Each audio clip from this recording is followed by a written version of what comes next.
torment, ignorance, despair. Those who had been pursuing Enkrid gave up. The commander who had been at the forefront was speechless. Seeing this, the adjutant beside him spoke. "We've lost him." It couldn't be helped. They thought they had him for sure when they threw a rope to catch him, but he broke it with sheer strength and escaped. It was superhuman strength, and that wasn't even the end of it. He didn't seem to tire, constantly running forward, always moving ahead. That madman never knew how to rest. He never stopped. Just watching him made it impossible to muster the will to chase him. The target never rested, constantly in motion. In the end, he ran and walked. At some point, the commands from the commander grew fewer, and their steps came to a halt. The man named Enkrid had completely escaped from the trap Avner had set. Even the Grey Hound had stopped. The commander of the Grey Hound merely observed the traces of the vanished man. Not only had he escaped their encirclement, but he had also entered enemy territory.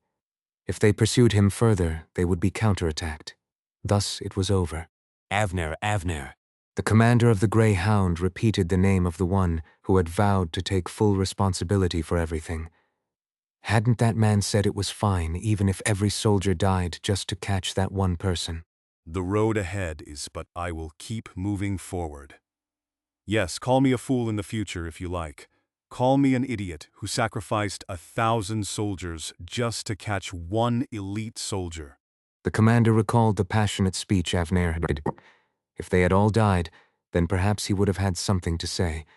Less than half of the forces were lost. No, only a small portion died. 2 sorcerers, 2 wizards, a few mercenaries, and 2 swordsmen from the Hurrier family. The number of regular soldiers lost was minimal. The enemy had evaded them.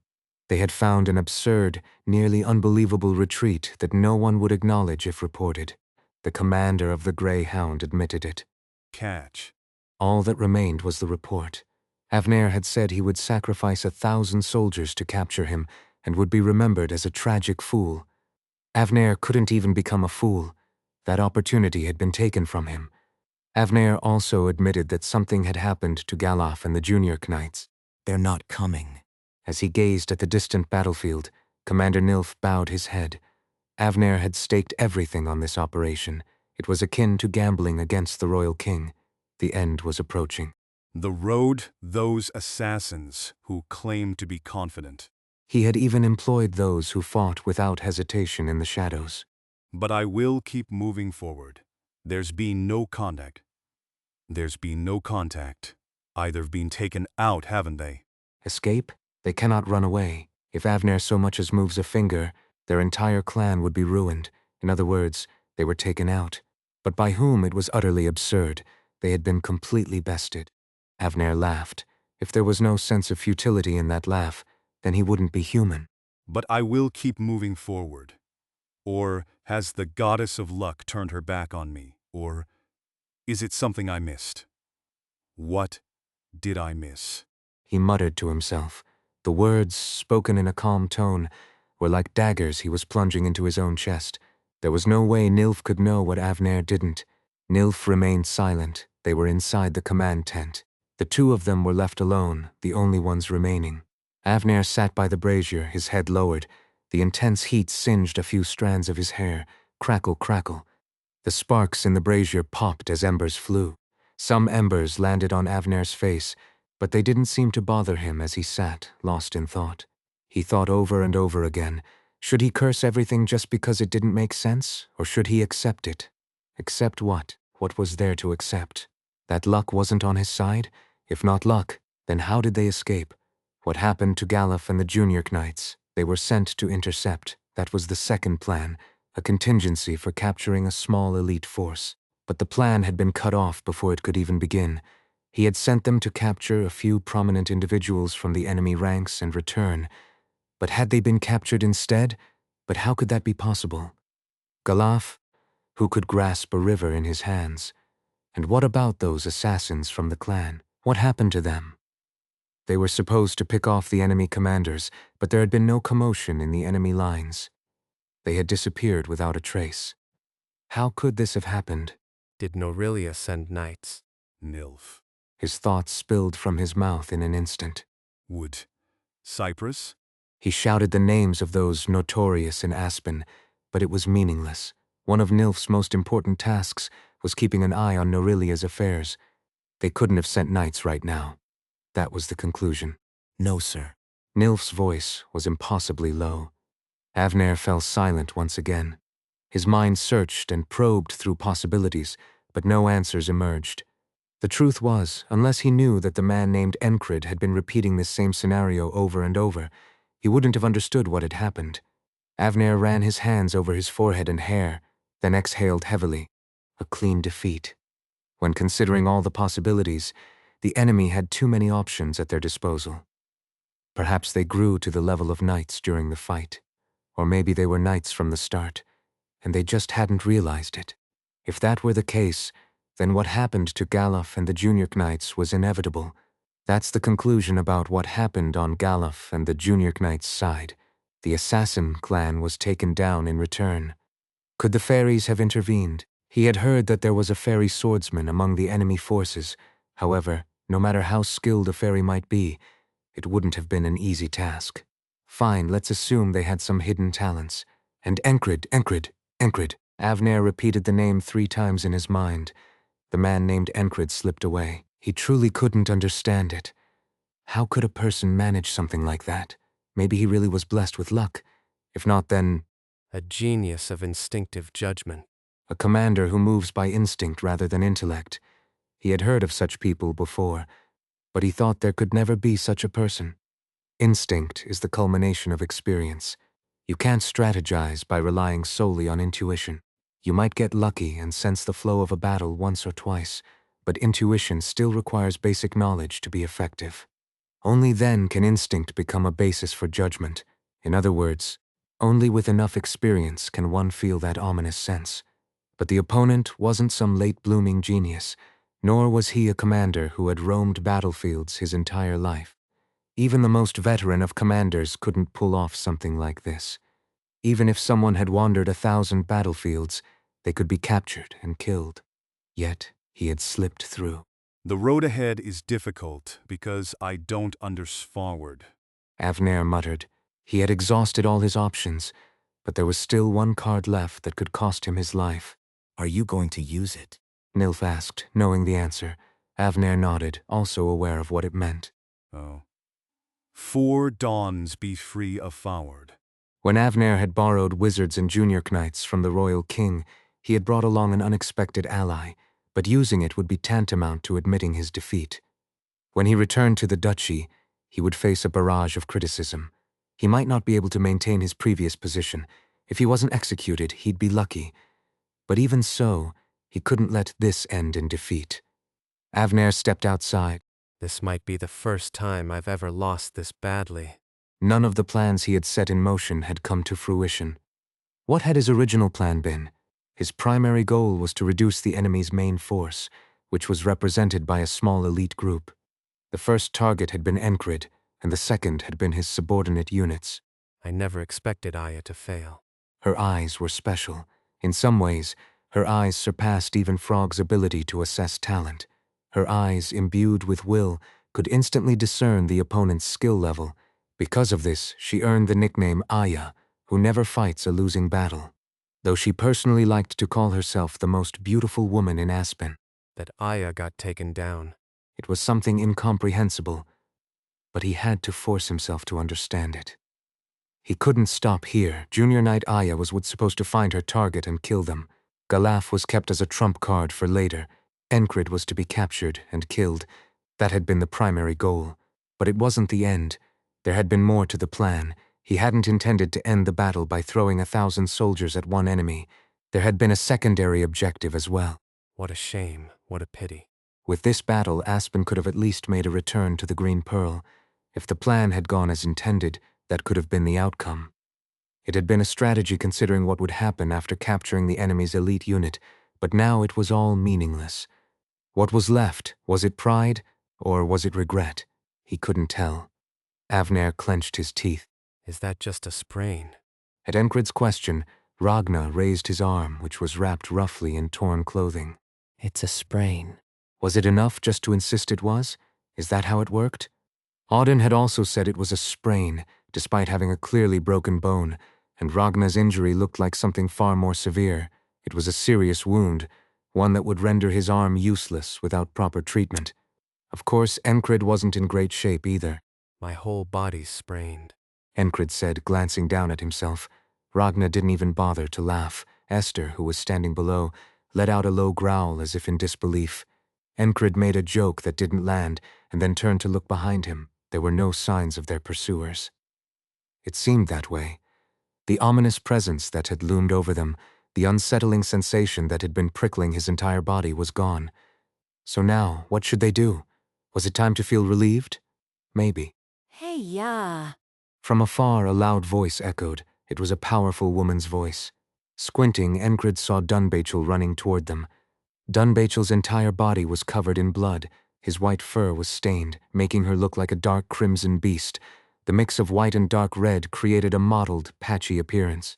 She looks like a spotted cat. Enkrid had a trivial thought. She came running as if flying. Behind her, the movement of their allies could be seen. It was thanks to Kreis, who couldn't hold back and sent the troops. Fiance, is this what happens when I take my eyes off you? Sinar followed behind Dunbachel. Despite lightly kicking off the ground, she moved with incredible speed. It was the typical light-footedness of a fairy. As she approached, she spoke, and only then did Enkrid realize it. Tomorrow. The day was drawing to a close. The elongated sun cast long shadows beneath the hills. It was the time when the light that illuminated everything faded, disappearing beyond the west. The sunset blending with orange hues spoke of today, which was different from yesterday. Enkrid savored that light. He had survived, struggled, and was now ready to face tomorrow. Let's go back. Enkrid's mouth opened. No one knew exactly what Enkrid had been through. It was impossible to know in detail. However, the battalion's soldiers had seen Enkrid fight. They knew he had charged into the enemy lines, swinging his sword like a madman, alone at the front. For those cursed to repeat today, it was an old event, but for them, it was just a day or two ago. Wah! The cheers ripped through the air. It was a song of praise for the hero who had pierced through the enemy and returned alive. Pain. Death. The insignificant slogans followed to Enkrid. It all felt distant. The sounds seemed to grow more and more faint. He wondered why, and then realized his body was slowly tipping over. At that moment, someone beside him propped him up. It was unexpectedly Ragnar offering his shoulder. Idiot. Enkrid said, looking at Ragnar. With the sunset behind them, the two injured men leaned on each other. Ragnar wasn't in a condition to walk properly either. The fact that he had made it this far was a miracle. Esther below shook her head. It was as if she was calling them foolish humans. Come on. Dunbachel stepped forward. She was also exhausted. There were so many skilled fighters among the enemy. She hadn't been on the brink of death, but she was physically drained. Still, she wasn't in such bad shape that she'd collapse from walking. Dunbachel went ahead and lifted Enkrid onto her back. The soft fur of the beast woman floated Enkrid's body. Wow, you're soft. Enkrid said in a daze she really was soft. Did you take some drugs while fighting or what? Dunbachel grumbled. Enkrid glanced back again. The enemy forces visible beyond the distant hill hadn't advanced any further. I could have carried him. Sinar muttered beside them, but Dunbachel ignored her and kept walking. Ragnar, who had been stumbling as he tried to help, finally collapsed. A few soldiers nearby helped Ragnar. The fact that he had walked this far was miraculous in itself. There wasn't much of his body that wasn't injured. Wah! The cheers soon died down. They weren't chasing the enemy, and seeing the state of those who had returned, it was a wonder they could even walk. Among the cheers, the more perceptive ones were the first to step forward. Make way. Bring them inside, medic. The soldiers swiftly did what needed to be done. Their commander took charge and led the way. Enkrid and Ragnar were brought into the camp. Following behind, Esther shook her head internally as she looked at Enkrid's condition. It looked like he'd crossed dozens of death lines. On the surface, Ragnar seemed more injured, but in reality, Enkrid was in worse shape. Some of his bones were cracked or misaligned. It was a sign of how much he had pushed himself. Not that Ragnar was in good condition either, but Esther didn't care much about Ragnar to begin with. As the sun set and evening descended, they received treatment within the camp, along with care from Garrett, whose eyes sparkled eagerly. Though he was supposed to be caring for them, His real intention lay elsewhere. Your mouth isn't hurt, right? You must have a lot of interesting stories. He was basically asking to be told a story. Sinar, overhearing this, squeezed her knife and spoke. You should learn how to show respect to an injured person who led us to victory. She looked ready to hit him if he kept pushing. Garrett was quick to catch on. Nurat, did I mess up? As always, his adjutant, Nurat, had his back. She answered promptly. Yes, and if you stay any longer, you might find your superior replaced. Replaced, why? If they die, of course. Let's go. What was he, a comedian? Enkrid, wrapped in bandages, watched the two of them banter. Tell me next time. Garrett said as he left. Focus on getting better. Sinar added, standing nearby for reasons only she knew. Aren't you going? Enkrid asked. I'm getting sleepy. Go ahead, sleep. I'll just watch you sleep for a bit. Fairy humor was still something he wasn't used to. Enkrid gradually let go of his consciousness, returning to camp amidst cheers. Truth be told, his memories were already scattered. He'd pushed his body to its limit. Now inside the medical tent, he had eaten a bit of porridge, slathered on some ointment, and applied herbal patches all over his body before lying down. His whole body felt feverish. He would have been offended if anyone claimed they were tougher than him. Enkrid fell asleep. As he closed his eyes, he saw a black river. The ferryman was there. The first is torment, the second is ignorance, and the third is despair. Enkrid had no idea what that meant. Today the ferryman was more somber than usual, and Enkrid was so tired that even in his dreams he couldn't move his mouth to respond. As his body yearned for recovery, Enkrid busily toiled and wrestled, repeating the day once again. Dunbachel and Sinar quickened their steps to confront the charging cavalry, clashing fiercely with the enemy. When Ragna excitedly declared he had found an opportunity, calling it Brown Stool, Jackson was also busy. For the first time in a long while, a familiar scent from the same line of work pricked Jackson's senses. It wasn't an actual smell. Jackson's heightened senses merged and blurred, triggering his sixth sense, allowing him to perceive the scent as a feeling. Silent footsteps, a blade approaching.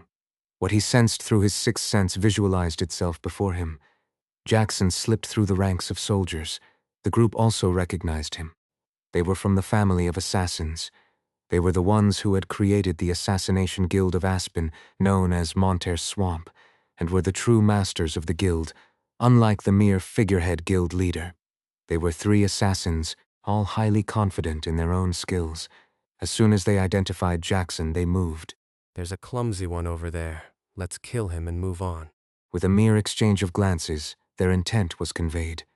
Jackson deliberately leaked his presence, deliberately made noise, deliberately lured them. Yes, it was a lure. He was provoking them to kill him. Though skilled in this kind of fight, he conveyed with his entire body that he was not as capable as them, drawing them in with temptation. 3. Jackson gauged the number of enemies chasing him by the faint, murderous intent he sensed. Moving as if he were dancing the tango of seduction, Jackson slipped through the ranks of his own soldiers, and the 3 who were trailing him began to act. One soldier from his own side broke formation. An old soldier, awkwardly pressing down his helmet, stumbled with his spear clutched to his chest. There was something strangely eye-catching about this soldier. His fall was dramatic. With a loud thud, he fell to his knees and let out an exaggerated, ouch. The surrounding soldiers, both ally and foe, turned attention to this old soldier. Amusingly, he had somehow donned a border guard uniform without anyone noticing. Without even looking, Jackson knew the old soldier hadn't really fallen on his knees, but had instead slapped the ground with a gloved hand to create the sound. At the same time, Jackson felt the blade flying toward him from behind, a skewer-like sword. Watching the old soldier's antics, Jackson mimicked a similar move. Ka. He acted as if he were startled and lunged forward, pretending to stumble. His unsteady fall was comically reminiscent of a clumsy rookie soldier. You fool. The commander from behind shouted. To the commander, it appeared as though Jackson had broken formation, and seeing this, the enemy soldier took advantage of the opportunity to strike. It looked as though Jackson had narrowly escaped death, so it was understandable that the commander would be furious at the soldier who broke formation. But Jackson didn't prolong the fight unnecessarily. He had grown tired of these kinds of battles long ago. As he fell, he had already thrown a silent throwing dagger, the whistling dagger, without a sound. The old soldier raised his hand to his chest. The throwing dagger stuck in his chest like a flower in a vase. Blocked it. Jackson muttered indifferently. He remained half-bent, eyes fixed on the old soldier who had deflected the whistling dagger with his hand. The assassin's gaze met Jackson's as he raised his head, chin tucked. His eyes were those of someone completely armored in indifference. A crimson glow surrounded his pupils, dark brown swirling in the center. Seeing those eyes sent a shiver down the assassin's spine. With a flick, the assassin pulled out the blade that had pierced his hand. He moved his fingers, signaling in hand gestures, "Kill him." It was a reflexive action. Dread coursed down his spine. Soon the other two assassins unleashed their skills. The assassin threw a poisoned dagger and released a cloud of poisonous smoke at Jackson's feet. The allied commander, who had been rushing to save the rookie, halted in his tracks. He was from the border guard. Upon closer inspection, the clumsy recruit wasn't a rookie at all. It was Jackson.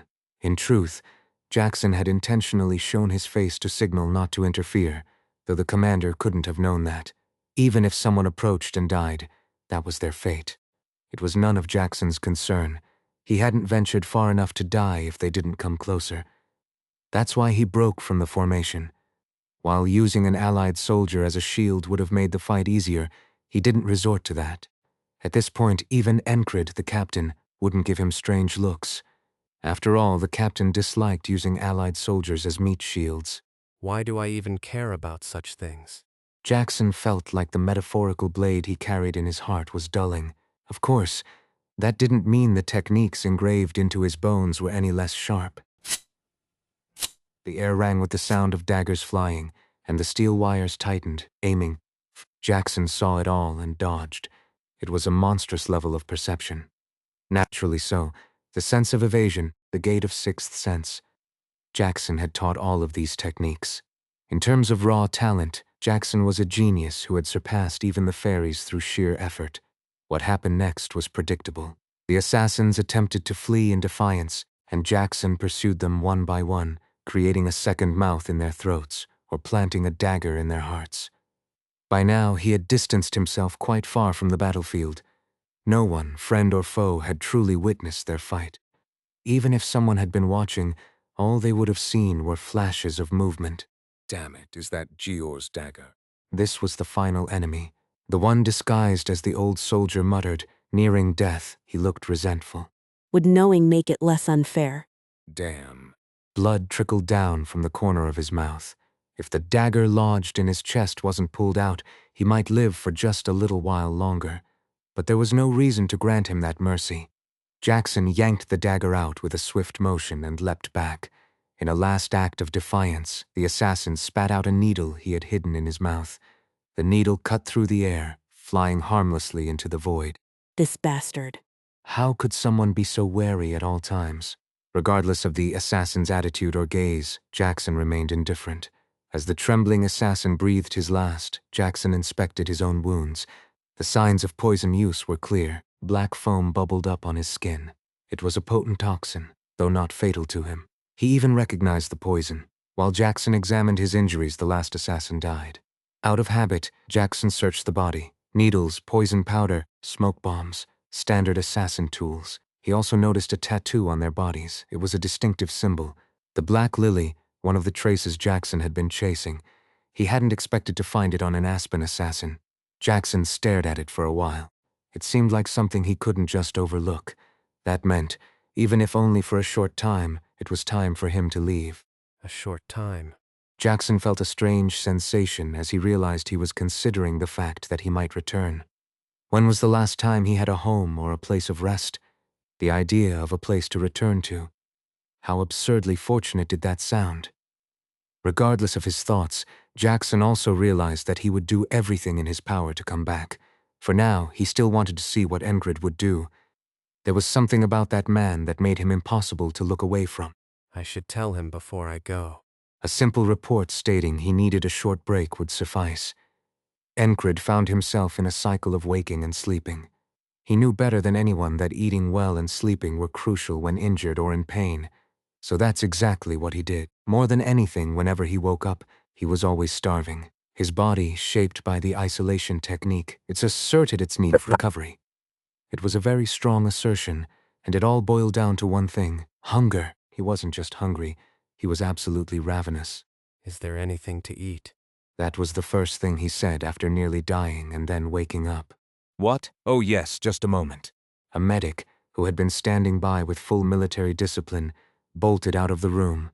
When he returned, he was holding a bowl of thin porridge. I'll feed you. No need. Though his arms were heavily bandaged, it wasn't as if he couldn't lift a spoon to his mouth. After snatching the bowl and spoon, he quickly devoured the contents. The medic tried to caution him. You shouldn't eat so quickly. I'm fine. Even before mastering the isolation technique, digesting food had always been his specialty. If you don't want to die, being good at sleeping and eating is essential. No strength, no skill, that's a quick ticket to dying in the mercenary life. And now? He could probably digest dirt, if not iron, at this point. Brother, eating well and doing your business are the basics. The isolation technique was a method of building the body. It wasn't just about creating strong exterior muscles. It was a technique that regulated everything inside the body as well. That included eating and resting properly. Enkrid ate well and closed his eyes. He intended to rest fully, and so after eating and resting, he drifted off. When he briefly opened his eyes again, Jackson was there. His hair was matted with dried blood, and his expression was grim. The scent of earth and blood tingled Enkrid's nose. He had wondered where Jackson had gone right after the battle, without even a farewell. It seemed he had been up to something. I need to step away for a bit. Jackson said. If I stop you, will you stay? Enkrid, without blinking, asked the question again. It was out of sheer curiosity. Normally, he wouldn't have asked such a question, but he was half asleep at the moment. Despite his words, Jackson's expression didn't change. He was going to go. Enkrid knew that without needing to hear it. Go and come back. People like Jackson and the rest of the unit had things they couldn't compromise on. Enkrid didn't know exactly what those things were, but he understood that they existed, and he respected that. They weren't just his comrades, they were the ones who had brought him this far. It was through their skills that he had been able to build his current self, day by day. As he met Jackson's gaze, Enkrid added one more thing. Don't be late. I'm not one to get lost. It was a joke, though there was no hint of a smile in Jackson's response. Neither Enkrid nor Jackson smiled, but they exchanged the joke as a farewell. After a few more words, Enkrid felt a wave of fatigue wash over him. I'm going to sleep. Yes. When he opened his eyes again, Jackson was gone. Now that he thought about it, it had been early morning when he woke up before. This time, when he opened his eyes, Sinar was sitting there holding a spoon. Huh. The fairy, possessing an otherworldly beauty, expressionless, was holding a spoon and urging him to open his mouth. She was offering to feed him. Her intent was clear. Aren't you busy? What on earth was this fairy doing here? My fiancé nearly died. This much is the least I can do. It was a fairy joke. Enkrid blinked, feeling too tired to argue, so he opened his mouth. The fairy promptly pushed the spoon into his mouth. Should I chew it for you? How can you chew porridge? I mean, it's the thought that counts. The fairy society must be very chaotic. Is that an insult? No, not really. It's just me, and only for you. Enkrid still found fairy jokes awkward. This was about as much as he had gotten used to them. Shall I prepare a fairy meal for you next time? Sinar said without the slightest hint of a smile. What's in it? Frogs eat bugs, after all. A green, nutritious porridge full of premium fiber. And the taste? Heavenly. I'll pass. No matter how he thought about it, it sounded like something that would torment his taste buds. Besides, he quite liked the porridge he was eating now. It had finely minced meat and onions, seasoned with spices. Who made this? It was a superb dish.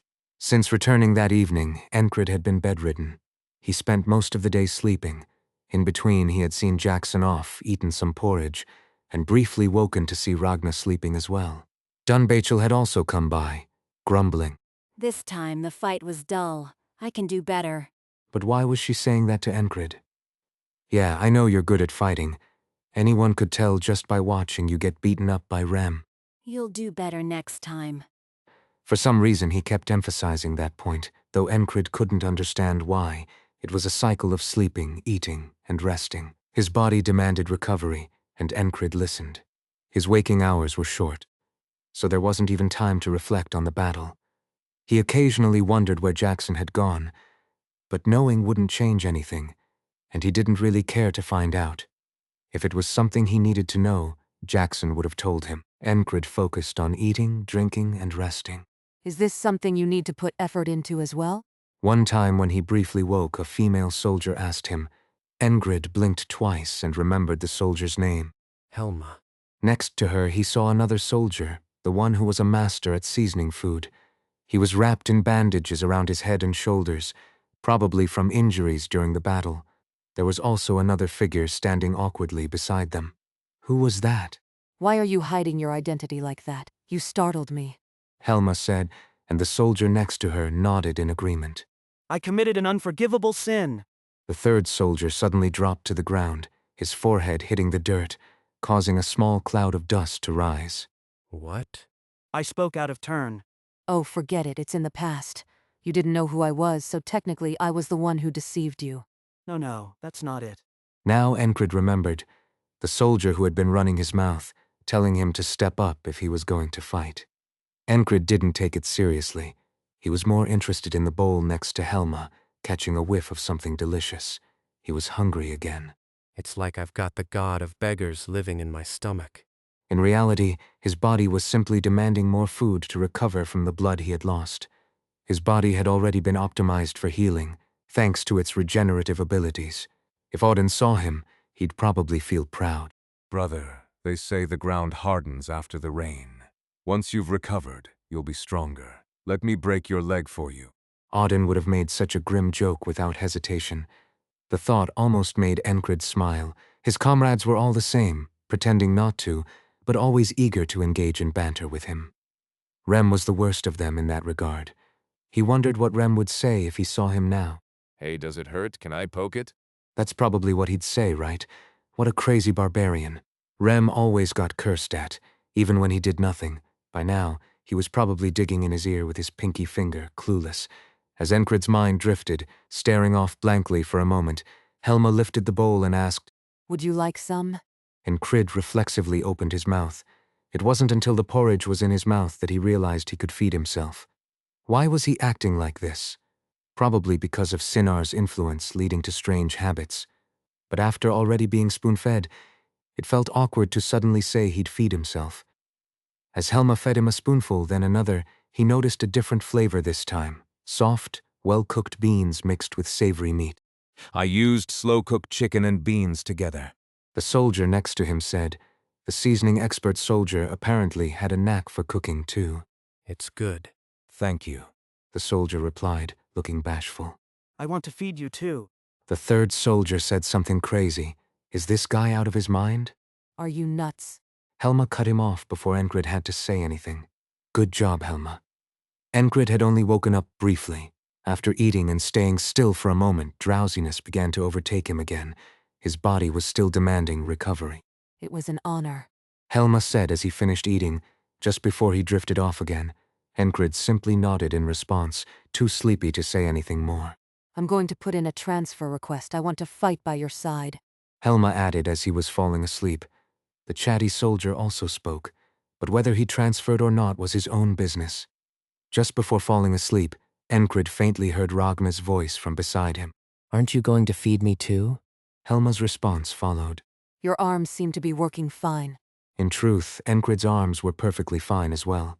In his dream, Enkrid swung a sword with his toes, having no arms. Ragna appeared and asked why he was doing that, to which Enkrid replied that it was because he had no arms. It was a ridiculous dream, and so the cycle of sleeping, waking, and eating continued. The next afternoon, Christ came by with news that Aspen's forces were retreating. That's good news. Who knows if they'll try something else? Christ said, suspicion written all over his face. It was the kind of look you'd give someone who had swindled your krona. Was he thinking they'd been deceived this time? Enkrid didn't ask and went back to sleep. After 2 days of rest, he was finally able to move. Unbelievable. Sinar, seeing this, was truly surprised, though her expression remained as neutral as ever. Still, it was clear she was impressed. How was his body even able to get up so soon?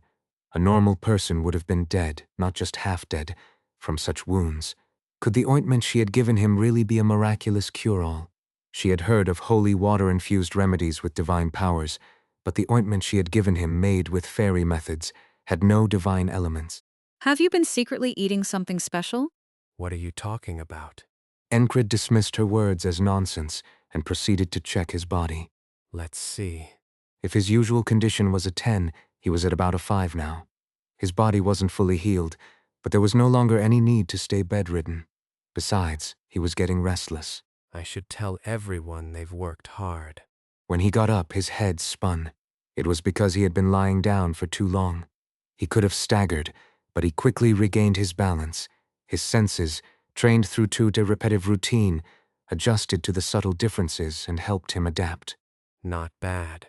He felt the sea anew. Standing straight, he looked to the side and saw Ragnar eating porridge with one hand, bandages wrapped around his shoulder and torso. After swallowing what was in his mouth, Ragnar's gaze swept over Enkrid's whole body. Sinar's gaze was the same. They both had the same thought. They hadn't noticed while he was lying down, but now that he was up, something seemed different. It was only natural. Through countless repetitions of today's events, Enkrid had learned more than just how to dodge, but there was no need to ask or question it right away. Ragnar was simply looking forward to sparring. His uncharacteristic enthusiasm was still intact. Is it good? Enkrid asked. Ragnar nodded him, but some soldier named Helma, along with a friend, had made the porridge. It tasted different from the usual meals. This time, they said they had added eel meat. Enkrid started to loosen up his body. 2 days had passed. Ragnar also stood up.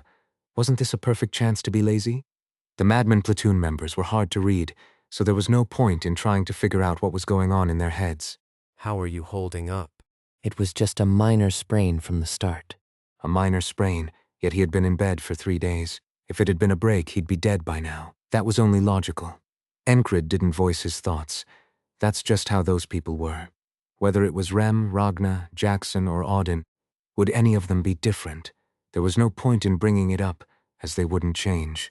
Instead of talking, Enkrid moved his body. He performed movements from the isolation technique that helped with recovery. He focused on his muscles, stretched his arms, and slowly raised his body's temperature. By stimulating the uninjured areas, he made his blood circulate faster. Despite the winter cold, a subtle steam started rising from Enkrid's body. Got a cold? Move to warm your body. Broken bones? Move to warm your body. Open wounds? Move to warm your body. That was Auden's method for dealing with injuries. Even Rem, listening nearby, found it absurd and scoffed, but technically, it wasn't wrong. At least, once you've built your body through the isolation technique, such things are somewhat possible. The isolation technique increases your base stamina. A body trained this way can circulate blood quickly through the whole body, even without much movement. Since blood circulation helps heal wounds, the technique enhances that effect. Along with the strengthening of muscles and endurance, recovery speed increases, something Enkrid had already experienced firsthand. Still, this was quite fast. It was enough to make someone call his recovery monstrous. Of course, Esther, sleeping with her head pressed against her front paw, played a part in it too. Sleeping close to Enkrid had stimulated his regenerative abilities. That was just a small trick that didn't even count as a spell. These various factors were why he had recovered, so it was no wonder Sinar was surprised when she saw it. You've got a truly fascinating body. Sinar said, sitting to the side and giving her thoughts. She was sitting on a chair inside the tent, her arms wrapped around a raised knee. Enkrid nodded nonchalantly. With his body warmed up, he was wearing only a short-sleeved shirt, and Sinar's eyes roamed over the visible parts of his body. I suppose I do. Eat, sleep, wake up, and recover. Reflect on the battle while being the focus of everyone's attention. This was Enkrid's routine. It didn't feel awkward being gathered together like this. The medical tent was quite large, able to accommodate about 20 men. In the middle was a large brazier, and right beneath it, Esther was curled up and sleeping. Ragnar sat next to her, and Enkrid was moving his body near the brazier. Sinar was near the entrance of the tent, and further inside, Dunbachel was dozing off. Dunbachel had quite a few minor injuries, but none were serious. From what Enkrid had heard later, the moment Dunbachel realized she had fallen into a trap, she immediately sprinted ahead, running all the way to the front like a madman. Once a tool of the Black Blade bandits, the Beast Woman had somehow become one of their comrades. Enkrid occasionally wondered why that was. Why did these people gather around him? A soldier with large eyes, nicknamed Big Eyes Kreis, was sitting on a chair about 2 steps away from the brazier. It was my mistake! He spoke abruptly. Enkrid, in the middle of his movements, paused and asked, What was? I failed to predict the situation, which made it dangerous. It was a clipped statement, but Enkrid understood well enough. Big Eyes was always straining to read the enemy's intentions. Expecting something like that is strange. Enkrid was sincere. Their opponent had acted like a lunatic.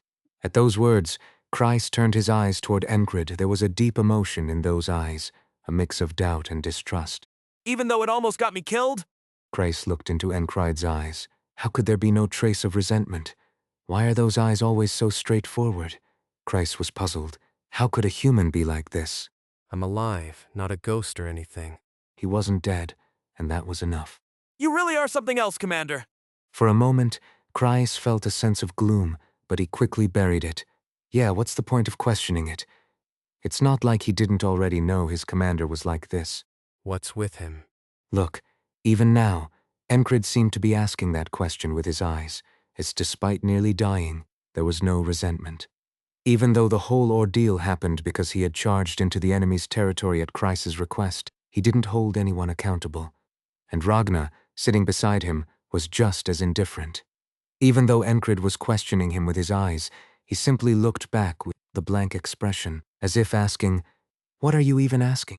Never mind, forget it. Kreis shook off the remnants of his emotions. There was no point in dwelling on it. That man wouldn't care anyway, and if Kreis did, it would only harm himself. He didn't get caught up in Krona's tricks, but he hated taking unnecessary losses, so it was best to let it go. Through a rational thought process, Kreis steadied his mind. What next? Time to reflect, as he had learned from his commander. He had listened to how Enkrid had escaped danger, heard all about Ragna's actions, and reviewed the movements of the enemy troops. Kreis realized that he had been thoroughly outplayed. Who did he think he was? Some grand strategist who could foresee everything. But because of this, his commander had nearly died. The same commander who had once saved his life, and yet he had almost killed him in return. Even setting aside Enkrid's almost childlike innocence, the thought sent chills down his spine. Predicting the battlefield. It comes with that level of risk. This incident had taught him a harsh lesson. He also learned that anything can happen on the battlefield. The enemy's tactics made his skin crawl the more he thought about them. The more he reflected, the more insane it all seemed. Sending out a group of junior knights, knowing it would raise our guard, only to use regular soldiers to target a single elite. That's madness. Sacrificing 1,000 soldiers to take down one person and not even a knight? No, it was possible. He should have anticipated it. Kreis realized it was his responsibility to foresee such things, but he hadn't. Why? Because he lacked experience. But he couldn't just chalk it up to inexperience. This could happen again. So, what should he do? He needed to broaden his thinking. He couldn't limit himself to what was imaginable. He needed to consider the most bizarre things the enemy might do. Except for a dragon flying overhead. That wasn't a realistic possibility. That was just irrational paranoia. Though Enkrid hadn't intended it, Kreis reflected deeply. Seeing his commander remain so steadfast even with his life on the line left a strong impression on him. Never again. He wouldn't make the same mistake twice. After sorting out his thoughts, he said, "You should open a salon or something." It was a pointless comment. No matter what he said, Enkrid wouldn't even bother to listen. If you do, I'd probably visit. Enkrid replied. Yeah, right. Like you'd actually come, you'd probably be off swinging your sword instead. Wow, how could he make such a promise he wouldn't keep? Well, it was because he knew there was no way he could open a salon anytime soon. But if he ever did, Enkrid would probably drop by for a bit. After all, he always kept his word. That's just how he was as a leader. But then again, who knows? He might end up training with his sword even inside the salon. That would be the worst, the absolute worst. Kreis deliberately stopped himself from letting his imagination run wild. As Enkrid bent over to touch his toes, he watched Kreis's ever-changing expressions with amusement. It was fun to observe. Kreis shook his head. having finally finished his little mental journey. Regret is regret, but once you've learned the lesson, it's time to move on. It was a lesson he had learned since childhood, so that's what Christ did. Even without any consolation, he brushed it off. What's the point of dwelling on mistakes? Did I even contribute anything? The truth was, he had done a lot. Without Christ, Enkrid might have fallen into Avner's trap multiple times over. Esther had also played her part by killing Galuf, the wizard who could have blocked Enkrid's escape route. Ragna's presence had been crucial too. What was the original role of the junior knight he killed? Sinar and Dunbachel had also played significant roles. Without them, one side might have been overwhelmed in the first battle. The enemy forces attacking from the rear could have posed a real threat to the border guard, not just a feint, that could have disrupted the supply lines and blocked their retreat. The whole battle could have gone horribly wrong. These people in front of him had safeguarded the battlefield. Enkrid genuinely believed that, if there were words to be spoken that should neither be hidden nor held back, it was these. Enkrid stopped his movements. He knew how to speak with sincerity and honesty, so that's what he did. He straightened up, lowered his hands, and looked around to gather everyone's attention. Then he spoke. I need to say you all worked hard. Ragna, who had been eating, paused. Christ blinked in surprise, and Dunbachel lifted his sleepy head. From near the tent entrance, Sinar stared at Enkrid and spoke up. You say that so easily without even a hint of a blush. No wonder they call you the Enchanted One. He said this as he lowered his raised knee and clasped his hands in front of his chest. That's not what I meant. Enkrid protested against the fairy-like jest.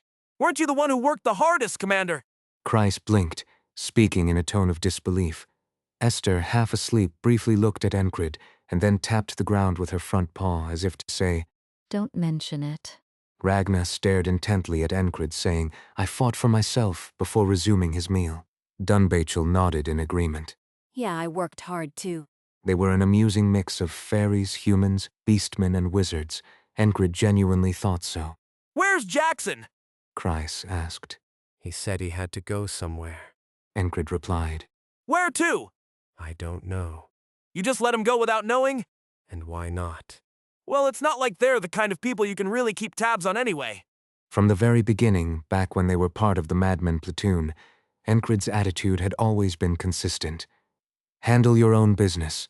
He wouldn't go out of his way to interfere with what they were doing. Ragna didn't care at all. Whether that sly stray cat was around or not made no difference to him.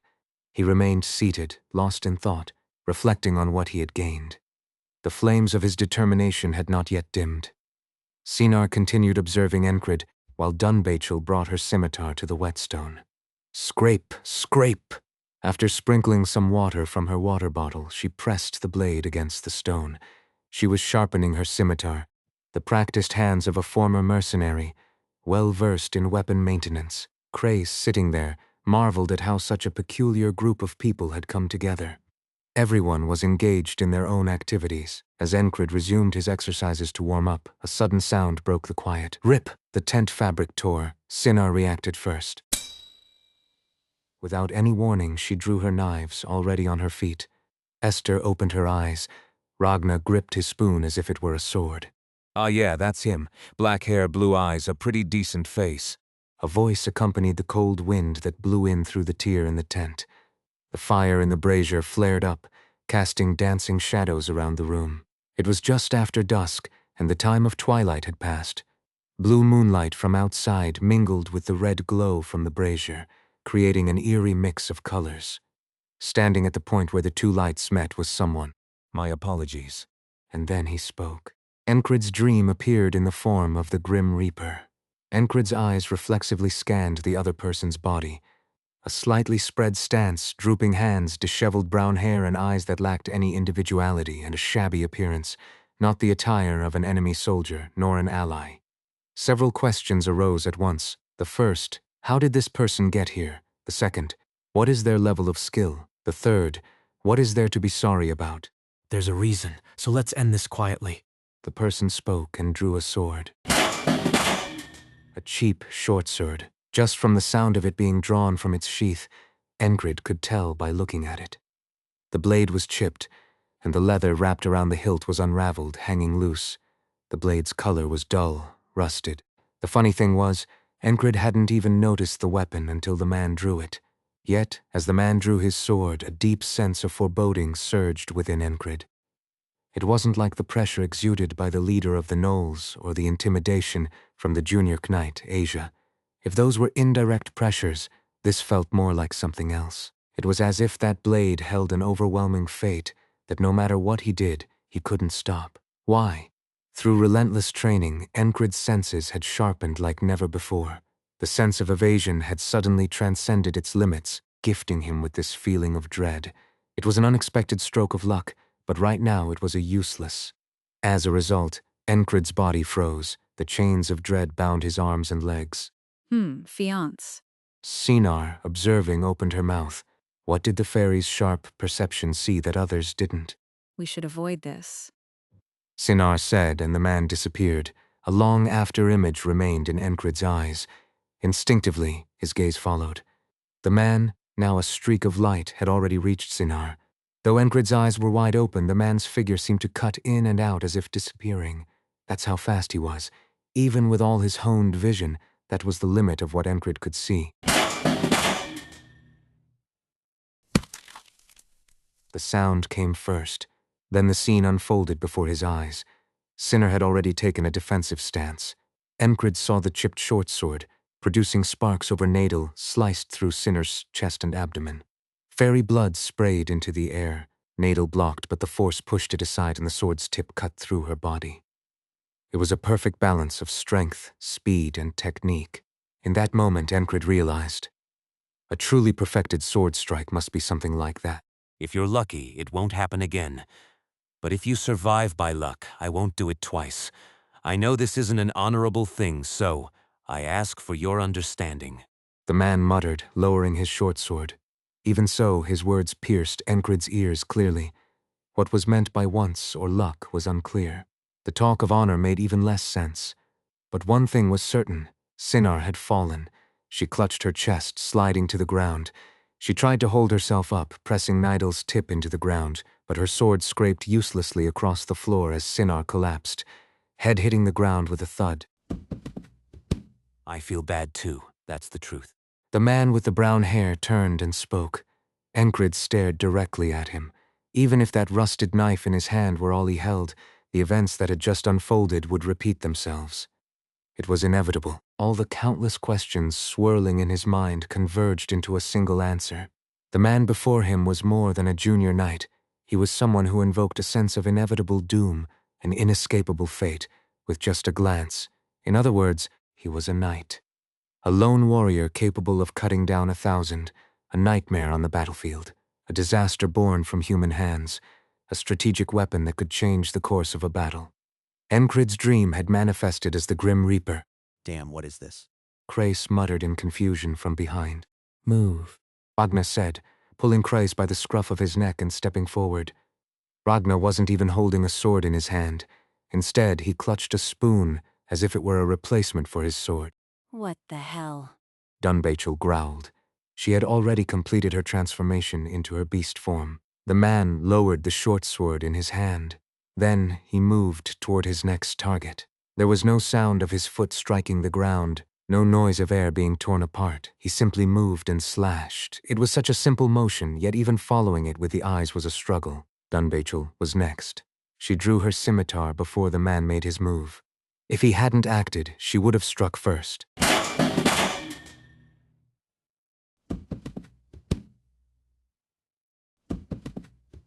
Three sounds overlapped. That's how it registered in Enkrid's ears. The outcome came into view. He couldn't trace the trajectory of the short sword. It was faster than before, and the man's body obscured Enkrid's line of sight. But Dunbachel was visible. Her scimitar had been split in two, the broken half of the blade bouncing off to the side, slicing through the tent as it flew away, and the man's short sword had effortlessly pierced Dunbachel's heart. Shit. Should have used a better sword. Dunbachel muttered, dropping to one knee. Even as she grasped at the wound near her split chest with her hand, blood gushed between her fingers. It was a fatal wound. No choice. Come at me. Next in line was Ragna. He rushed forward, even without a sword. It would have been impossible even if he had one. His arm hadn't fully healed yet. The man, however, showed no mercy. Without a word, the man swung his sword. The silent slash came down toward Ragna's head. Ragna didn't act foolishly. Instinctively, he twisted his body and thrust his uninjured hand forward. That hand was effortlessly caught by the man's hand. In that hand, Ragna still held the spoon. The brown-haired man grabbed Ragna's wrist with one hand and raised the sword in his other. You were the most useful. As soon as he spoke, the man swung the sword he had raised above his head. Ragna resisted to the very end. He twisted his body, trying to push with his shoulder, but the sword was faster. The man's sword only managed to take one of Ragna's arms. Ragna rolled to the side as his arm was severed. Blood sprayed in all directions. With his arm cut off, he would bleed out and die if left as is. Yeah, there won't be a second time. The man spoke toward Ragna. Enkrid understood what he meant. There wouldn't be a second time. It meant that he would only use his sword once. If you block, I'll retreat. That's the bare minimum I'll offer you. It's my conscience, and perhaps, in some small way, an honorable act. With those words, the man's sword moved again. This time it was aimed at Esther, who had secretly tried to approach from behind. The slash was like a lightning strike, falling mercilessly, yet it also resembled a rain stream flowing down from somewhere. Esther's front leg was severed. Not only the leg, but her chest was also slashed. A deafening cry of pain came from the lake panther. It struck at the heart. Get away, go. Ragna, now fallen, spoke. He tried to get up but slipped on his own blood, his face smacking into the ground. A soft thud echoed as his face scraped across the blood-soaked earth. Ragna's face was now smeared with blood. Damn it. And then a small, trembling figure stepped in front of Enkrid. Even though the chains of dread still bound his entire body, Enkrid couldn't move at all. It was as if the goddess of fate, who shared another face with the goddess of luck, was telling him that this was destiny, that he couldn't escape, and that it would all end here. I always had a feeling it would come to this, but Captain, I'll repay what I owe before I go. Chryse stood in front of him. Enkrid couldn't lift his hand. He couldn't even open his mouth. He could only remember the moment when he had once shielded Chryse. Big Eyes, run. Why had he done that back then? It wasn't something his mind had decided. Go. I'll hold him off. Big Eyes whispered. He knew his words were meaningless. The enemy knew it too. He didn't show any emotion. He didn't even sigh. He simply raised his sword.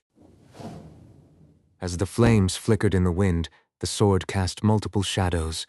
One of those shadows materialized, stabbing Big Eyes in the heart. With a final gasp, Chryse collapsed, bleeding.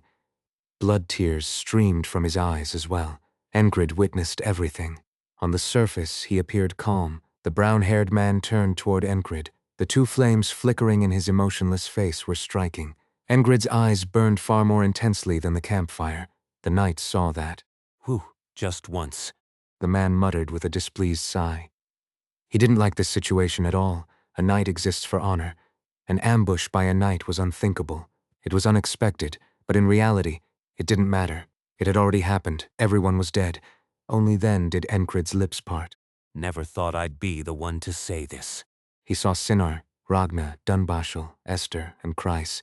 Sinar lay collapsed on the ground. Ragna struggled, having lost an arm. Dunbashel's heart was cleaved open. Esther snarling viciously, missing her front leg, and Chryse standing in front of him with a gaping wound in his chest. The only ones barely surviving were Ragna and Esther. Sinar was dead. Dunbashel was dead. Chryse was dead. What about Ragna, struggling on the ground? Get out. Ragna's words echoed. He had told him to run again and again. Even if it meant a futile end, he told him to run. Even if the knight didn't strike again, Ragna would bleed out and die. Even if he survived, would he be all right? He had lost his arm, yet all he could do was repeat the words. It's run, like a parrot. It was absurd, absurd, and laughable. Enkrid looked at the knight, then he spoke again. I guess I should die. If he died, this day would repeat. He needed that repetition. The man pointed his sword without emotion. Sorry about this. His words were devoid of feeling. Enkrid tried to gauge the man's skill. He couldn't see it. It was dark, as if he were walking a dark path with no torch to light the way. The sword flew and pierced his heart. Instead of avoiding it, he accepted it. The day would repeat, and for the first time he had let go. Again. For the first time he had let go from the beginning. He couldn't help it. Enkrid suddenly realized. The joking Sinar, the always babbling Dunbachel, the lazy Ragna, the crazed Kreis who was obsessed with Krona, the bad-tempered Panther and Wizard. I won't let them die. Watching them die before his eyes was anything but a good feeling. Enkrid accepted his death. The knight's sword, as the Grim Reaper, pierced and withdrew from his heart. I'll kill you. Ragna's voice, still clinging on, could be heard. The voice grew distant. Enkrid endured the pain and held on. He didn't even let out a groan. Yeah, you live. You deserve it. Stop the bleeding properly. The man said, keeping his word. He then turned away. Enkrid now collapsed, closed his eyes. Death consumed him. As expected, the black river came into view. Upon the flowing waters, the ferryman holding a violet lantern spoke. He said, I told you despair. Silence settled over the river. Instead of agreeing, Enkrid asked, What about anguish and ignorance? It was impossible to gauge the ferryman's mood. What kind of state was he in today? Luckily, the ferryman chose to respond. He answered calmly. As the faintly visible lips moved, their meaning reached Enkrid. First is agony. Must you do what doesn't need to be done?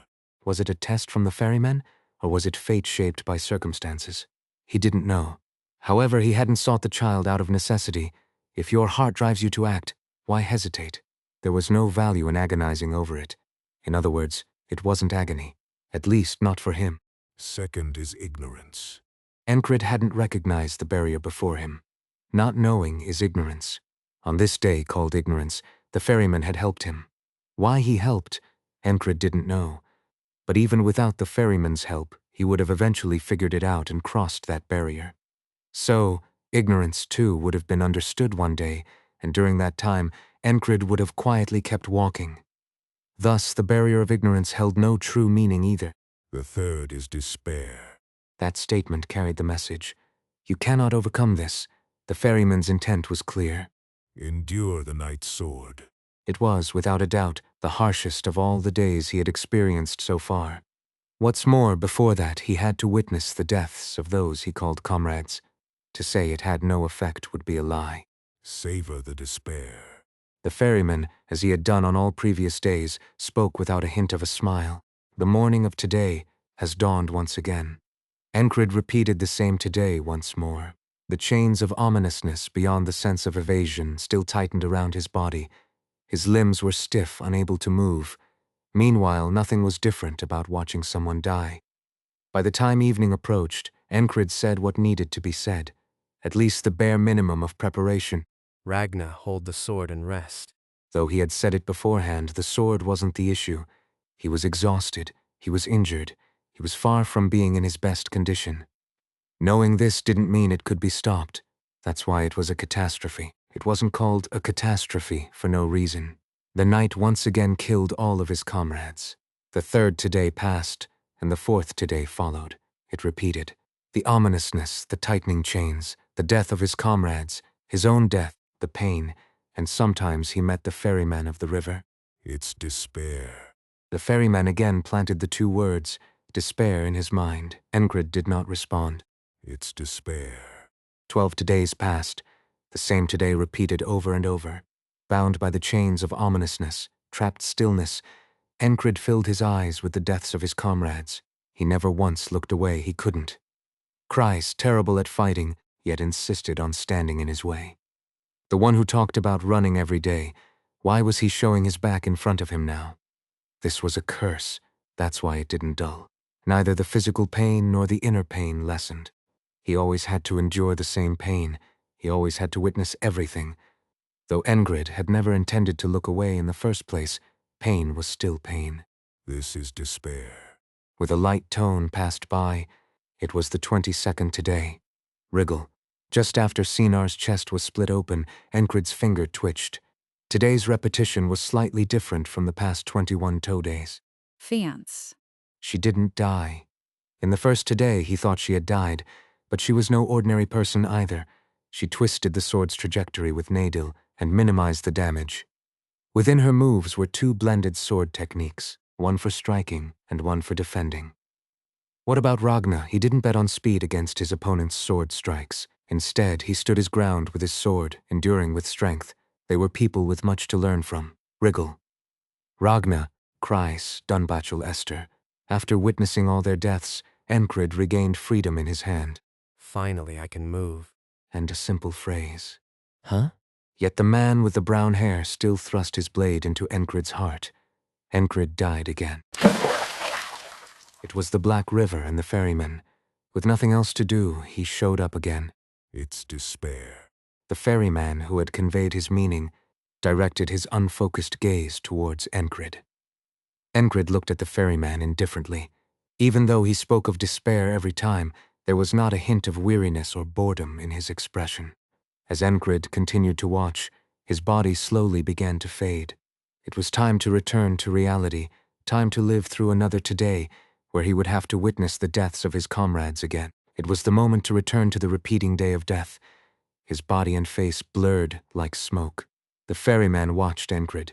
He didn't speak through expressions, but sometimes he would express a part of his emotions. Even now he did. As the time in the dream came to an end, and Enkrid's body blurred, the ferryman conveyed part of his feelings. This time he even put them into words. Are you smiling? The river disappeared. Enkrid woke up from the dream. Thus began another repetition of today, the 32nd time. What a disturbing dream. Enkrid muttered as soon as he got up. This was the first thing he did. Dismissing the passing day as a dream, though, to be precise, it wasn't so much dismissing it as a dream, but using it as the first step forward. A day where nothing can be done. It's quite, no, extremely unpleasant, isn't it? It felt like bugs were crawling all over his body. What kind of dream was it? From the side, Kreis, wiping the sleep from his eyes, asked. A dream where you die, bad luck. Kreis responded sincerely to Enkrid's honest words. Ragna, I also dreamed of you dying. Hold your sword. Truly bad luck. Ragna replied with sincerity as well, making it a truly heartwarming morning.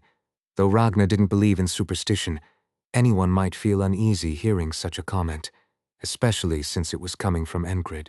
Did you catch some nonsense from that barbarian? Ragna rarely expressed complaints, but he did now. Though his tone was indifferent, the content wasn't quite right. Enkrid gave an expected response. Is that an insult? Are you challenging me to a duel? Was he comparing him to Rem? Casually mixing in a joke, Enkrid responded lightly, and Ragna didn't bother answering. Enkrid moved with more energy than in any of the previous days. Despair? That was not something that easily reached his heart. He acknowledged it was an extreme situation. He acknowledged that the opponent was unbelievably monstrous. But the answer was clear. Once. If he could withstand the first strike, the opponent would retreat. So, is this really despair? No. Even if there was a way to avoid it, he wouldn't take it. The opponent was a knight. Even if they came as a grim reaper, Enkrid felt a pure joy at the approach of his dream. With the pain came exhilaration as well. Bury the deaths of his comrades in dreams and move forward. For Enkrid, this was the starting point. In other words, no one would die. Thus, only a clear answer remained. Just endure. And if he couldn't, then keep trying until he could. Do whatever was necessary to make it happen. That was all there was to it. Did he have to witness his comrades die over and over? If that was despair? It's weak. How many times have these days passed? There were many ways to break the repetition of today. Does a repeating day have to unfold in exactly the same way? He already knew it didn't. He could now do things he hadn't even considered when he couldn't move his body. Enkrid began by gathering his gear from the corner of the tent. Should he wrap himself in bandages and armor? No, that wouldn't mean anything. Hadn't he seen the knight's sword? Armor wouldn't stop it. Even what Sinar wore wasn't ordinary armor, yet it was still cut through like nothing. That strike carried something within it. He had an idea of what it was. Will. The knight was one who used will. Enkrid clearly recognized this. So, what should he do? Should he just deflect it? Would the snake sword work? By now, he had already forgotten about the battered state of his own body. Another similar day passed. You've all worked hard. Enkrid always said something similar. Even though things repeated, there were some things that shouldn't be dulled. Enkrid didn't forget that. After the usual words of thanks and some other trivial conversations passed. It's a curse! A curse! With Kreis' words, there was a loud tear, and the tent was ripped apart as the man with brown hair entered, the same beginning as always. Sorry about this. The man spoke, and Enkrid began his preparations. If you stop my strike once, I'll leave. That would be the only way to respect my honor. He acted like he was doing something he didn't want to do, and yet he couldn't block even a single sword strike. While the man continued speaking, Enkrid moved. In fact, he didn't even properly listen to what the man said. How could he? He'd heard it too many times already. There are things that grow dull through repetition, but there are also things that do not. The words that stuck in his memory had grown tiresome. Honor, or whatever. His focus flared. The shackles of ominousness tightened around his body. But he had already begun to overcome it once. From the tips of his fingers, he commanded every muscle in his body move. Enkrid's foot naturally stepped forward. His body moved as he willed. Though the ominousness still tightened around his neck, it didn't matter. He could ignore it. After all, he was moving. The man noticed the one who took a step without listening to his words. His gaze turned toward Enkrid. Enkrid spoke. Me first. Faience. Sinar tried to stop him, but it was already too late. Looks like I'm the target, huh? Or am I wrong? He said this as he took another step. He was right. From everything he had learned from all the previous days, he had figured out everything he needed to. In order to overcome today, he had to recognize and confront what's necessary. From that day, the target is me. Facing the situation with determination, he was not the type to ever turn away. He spoke and confronted the man, based on what he had learned through analyzing the situation. The man, the knight, raised his sword. The chipped short sword was drawn, the weapon of the Grim Reaper. The Grim Reaper of this dream raised his weapon. How bold you are. He swung his sword. Enkrid tried to block, but the opponent's sword struck first. Faster than Lycanos? Was it similar to Jackson's non-lethal thrust? He had seen it countless times, but this was the first time he tried to block it. Enkrid could feel the difference in speed. The opponent started from his feet and swung the sword without delivering any force from his body. It was a sword that gave no clues to its timing. I was too slow. That's how Enkrid understood it. He was slow and he missed it, so it was only natural that his heart was split. Death approached, yet Enkrid smirked. Hadn't he achieved the first thing he wanted? The Reaper saw it too. This guy's insane. The knight instantly saw through Enkrid's true nature. His opponent was not normal, of course. Enkrid didn't care about that. He was simply satisfied that his trick had worked. Sinar, Ragna, Kreis, Dunbachel, and Esther. If he didn't want to see them die, all he had to do was step forward first, his eyes closed. Death came. Splash, the Black River. It wasn't the time to open the mental world, but the ferryman still forced his way in briefly. As he passed by, he left high praise. You're insane. It was already the second time receiving such praise. Enkrid barely managed to respond. Thanks. There was no time for more words. Why did the riverboat on the receding water seem to sway so violently? Was it just an illusion? Who knows? In any case, my body is moving. Now all that was left was to withstand it. Ah, good. What's good about it? Kreis asked as soon as Enkrid woke up. Don't worry about it. Enkrid pondered. Could his body recover right away? No, thinking, he picked up Ragna's sword and placed it next to his bed. What is this? Are you asking for a duel? Just hold on to it. It was easier to act than to explain the reason. In any case, to raise his body temperature even a little, it was important not to stop moving. He stretched his muscles by the brazier and performed motions that stimulated his regenerative abilities. Still, the thinking didn't stop. How do I block it? It was still daunting. Just because his body could move didn't mean he could block it right away. But after all, it was just one sword swing, right? No, that's not it. It's not just one sword strike, it's the knight's sword. This really is absurd. Enkrid wasn't a fool. He knew what he had done on the battlefield. His sword wasn't something ordinary soldiers could block. He had cut down mercenaries who were skilled with swords, as well as those from the Hurrier family. There were even wizards and sorcerer among them. Most recently, he had been trapped in enemy lines. He had relied on his instincts to escape, but it wasn't an easy feat. For someone who didn't know about the repetition of today, it would seem like a miracle beyond comprehension. Wielding just one sword, or rather 3, technically, it looked like he had passed through that perilous situation with only his blade. Were you a wizard? It was no wonder Christ suddenly asked this. Even Esther glanced at him with a hint of suspicion. Of course not.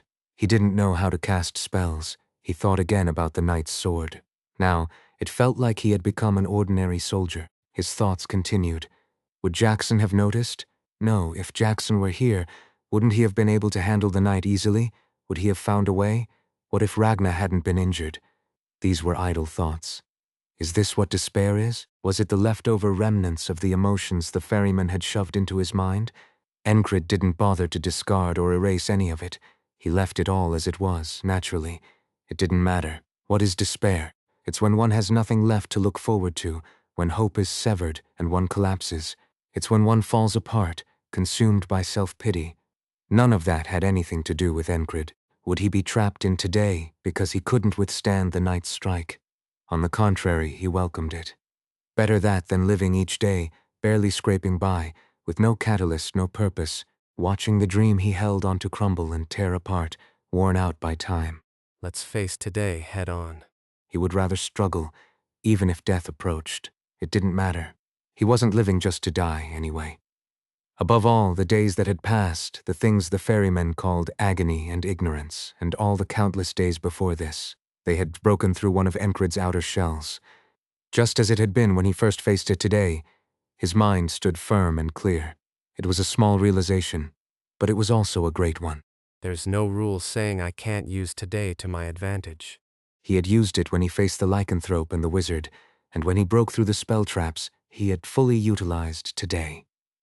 It was an expansion of perspective, struggle, but endure and use the curse of repetition. It was the moment when his body's actions aligned with his mind's recognition. Enkrid's eyes opened wide. He suddenly remembered what he needed to do. Ragna. What is it? Strength naturally filled his voice. Ragna responded to the change in Enkrid's demeanor. Why was he acting like this all of a sudden? Assuming my body is in good condition. Enkrid's eyes sparkled. How could he describe it? His eyes looked strangely excited, as if he was thrilled. He continued speaking in that state, and Ragna interrupted him. I'm still in better shape than you, Captain. In some ways, bravado is the most powerful weapon. Just like the gleam in Enkrid's eyes, Ragna's bravado shone through. Enkrid naturally followed up on the conversation. My body is 9/10 healed. In reality, it was more like 5/10. I'm completely recovered, Ragna said. And I just now fully healed as well. Sinar, listening to the two of them, muttered quietly. What are they doing? They're competing to see who's the bigger fool. Christ summed up the situation. I'm not injured. Dunbachel chimed in. She was injured as well, but of course no one reacted to her words. Neither Enkrid nor Ragna paid any attention to the others. To be precise, since Enkrid was ignoring them, Ragna naturally followed suit. The main point was this. Can you block the knight's sword? That question, that attitude, the weight behind the words and the gaze, something burning beyond mere bravado, all of it was a provocation. Ragna, receiving the question, briefly sank into his own thoughts. This battle had been a turning point. Ragna could now see a path. It was clear where his talent was leading, but just because he could see the path didn't mean he had walked it yet.